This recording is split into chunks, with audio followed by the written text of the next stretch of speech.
What is up, you guys? This is Will. In this video, I'll share with you what I have been doing with the Omi tokens over the past 4 weeks, which I think is very applicable to the majority of us, and also my expectations for Omi in 2022. So if you are like me, you don't have a lot of money, but you still want to take advantage of this Omi dip, or you want to know about the micro catalysts that have to happen in 2022 for Omi to have some positive price movements, this is the video for you. And I hope this will act as a good input for you to make your own decisions. As always, if you find this video helpful, give it a like, let me know what you think in the comment section below, and most of all, subscribe now so that you don't miss out on actionable and valuable insights that will help you to make better decisions in Veve.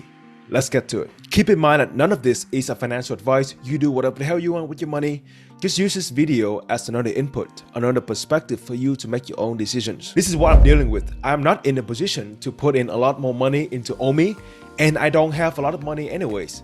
But I still want to take advantage of this dip, and I know that one day when I look back at Omi at 0.0013, I will wonder why I didn't buy more. What I have decided to do and what I've been doing over the past 4 weeks is for every single week, I will buy $50 worth of Omi. That's it. That way, I'm still taking advantage of this dip, but $50, I mean, it's still money, but it's not a crazy amount, a significant amount that will make me lose sleep if Omi were to dip further like every other coins. I think $50 worth of Omi a week is very applicable to everyone.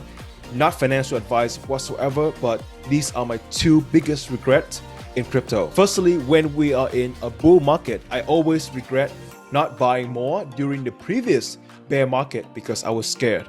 And secondly, when we are in a bear market like we're in right now, I always regret putting too much money at once during the previous bull market because I had FOMO, fear of missing out. At the same time, with $50 a week, you are not risking too much capitals at once.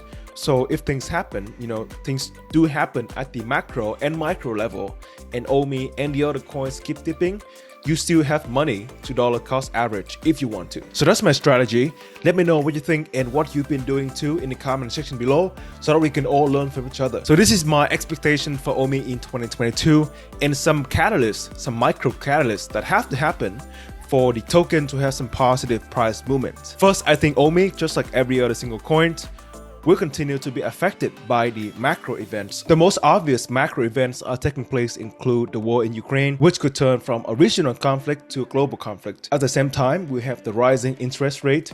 Whenever inflation is high, the Federal Reserve will increase interest rate to take control of that. And when interest rate increase, the market doesn't respond so well. We have the gigantic problem with Terra Luna, which caused a lot of confidence from crypto investors. If those macro events continue to happen and continue to get worse, then that will affect every single thing, not just Omi. So for now, let's just ignore them and let's just talk about Omi. Overall, I think we've seen some very positive activities with Omi, mostly from the community. We've seen a game where you can come in, play, and all the ad revenue from that application, from that game, will be used to buy Omi and burn them.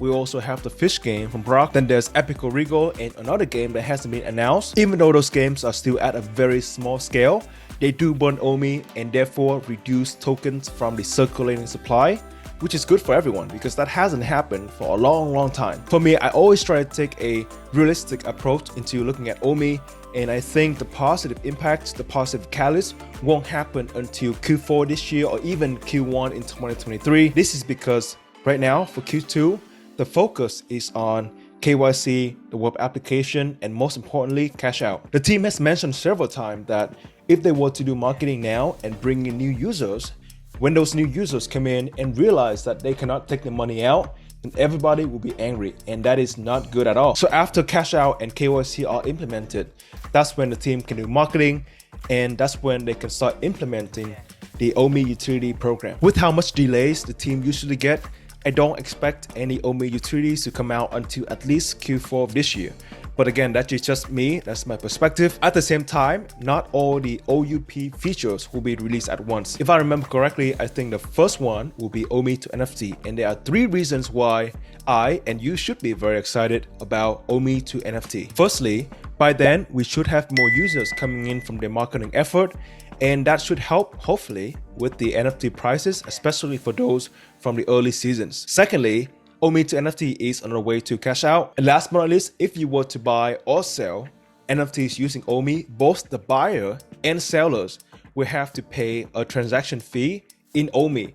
And that amount of Omi for the transaction fees will be burned. I know that there's been a lot of discussions about the real number of active users in the app, but regardless, people are buying and selling NFTs 24/7. If we can only take a small percentage of that trading revenue, convert that to Omi and burn that will reduce the number of tokens in circulation, increase scarcity, and overall have a very positive impact on the token. Keep in mind that we are still pretty far from seeing Omi to NFT. Right now, the focus of the team is cash out. That is the priority for Q2 and maybe Q3 as well if there's delays. At the same time, there are so many macro events that create so much uncertainties in the market. That's why I created this $50 a week DCA dollar cost average strategy. I think it works for me for now, and it might or might not work for you. So please share with me what you're doing in the comment section below so that we can all learn from each other. That is it, you guys. I hope that you have enjoyed the content and find it helpful. If you do, please give this video a like. Let me know what you think in the comment section below, and most of all, subscribe now so that you don't miss out on actionable and valuable content that will help you to make better decisions in Veve. Once again, thank you so much for tuning in. I hope to see you again next time. Peace.